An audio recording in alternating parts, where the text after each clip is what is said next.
going on, our squad? So glad that you're here. One of the things that we've been talking about is how do we put guardrails in our lives to keep us from entering the danger zone, entering the place of disaster and regret. So for us, we've kind of determined that a guardrail is a personal standard of behavior that you and I establish so that it becomes a part of our conscience.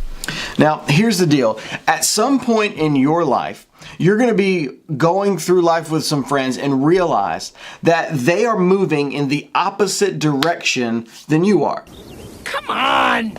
Stop being a baby! So we backtracked a tad! A tad, Lloyd!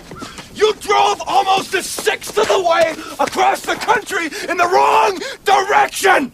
Now, I'm not talking about the physical opposite direction. What I'm talking about is that they're living life in a way that is counter to the direction that you want to go for your life. Now, I'm sure that some of you have already experienced this tension of your friends moving and making decisions, and they're headed in the opposite direction than you are.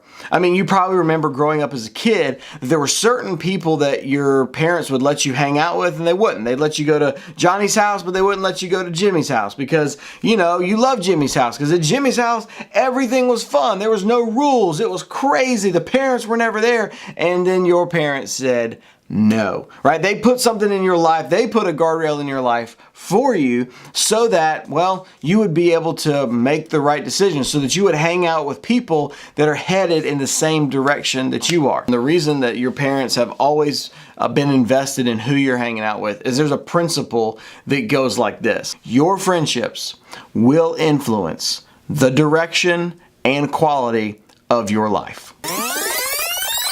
Your friendships will influence the direction and quality of your life. The same thing that makes friendships so great is also the same thing that makes friendships kind of dangerous. And it's this: when I'm around people who accept me, I kind of drop my guard. I kind of relax. So the principle is acceptance leads to influence.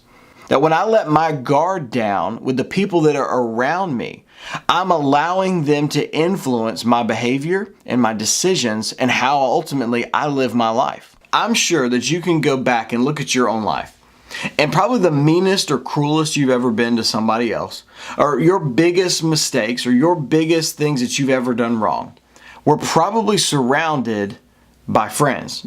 You didn't do it alone. You were surrounded by the people who accepted you. You were surrounded by people that you let your guard down with. This could not have been any more illustrated than the Eagles winning the Super Bowl and some of the craziness that ensued in Philadelphia. Case in point, the fact that we have a man that gets down in the street and eats horse poop because a crowd of friends and people are cheering him on. Disgusting. So when I tell you that your friends will determine and influence the direction and quality of your life, that's what I'm talking about. Don't be a turd eater. Now, this is a truth for anyone at any age. And the reality is you may have already seen this take place in your own life because you've experienced a cousin or an older sibling or somebody that has been around the wrong people, screwed up big time, and they're paying a major penalty for it even today. But the Bible gives us a really clear understanding of this principle as well from a guy by the name of Solomon. Now, whether you're a Christian or not, whether you believe in the Bible or not, this is one of those principles that we're going to read and discover that can help you in your future so that you live with less regrets. And we find this in Proverbs chapter 13, verse 20.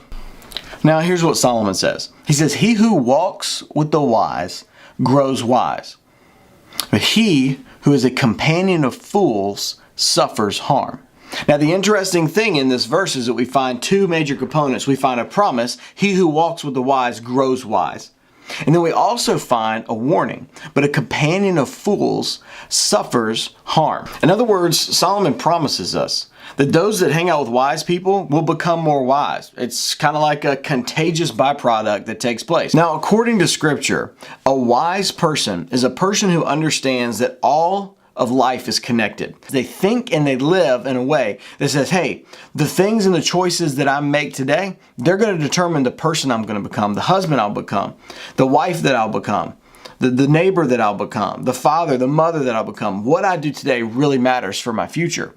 And Solomon's saying, listen, if you walk with people who are wise today, then guess what? You'll continue to grow in your own wisdom. Now, on the flip side of that, there's also this warning, but a companion of fools suffers much harm.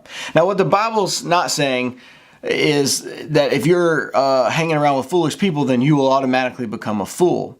But what it is saying is that if you hang around foolish people, you will be impacted by their behavior. In other words, it's kind of like the cannonball effect. If you hang around somebody that's jumping in the pool for a cannonball, expect to get wet. Hey, girls.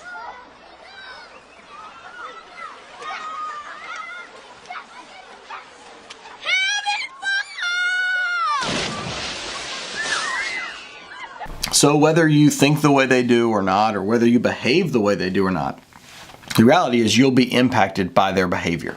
So as we finish up, there's 4 things I want to give you really quick to help you think through and navigate through your own friendships and whether or not they're moving in the right direction for your own life. Your conscience should light up when it dawns on you that the people in your life are moving in the opposite direction that you want your life to go.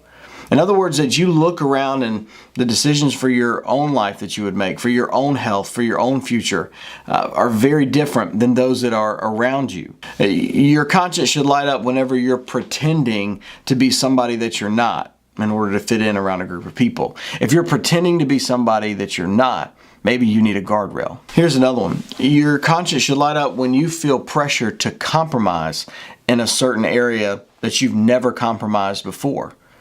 When you've got that feeling going on and you're hanging out with a group of people or your friends are trying to get you to do something that you've always considered off limits, that should be one of those things that says, hey, I believe I need a guardrail here.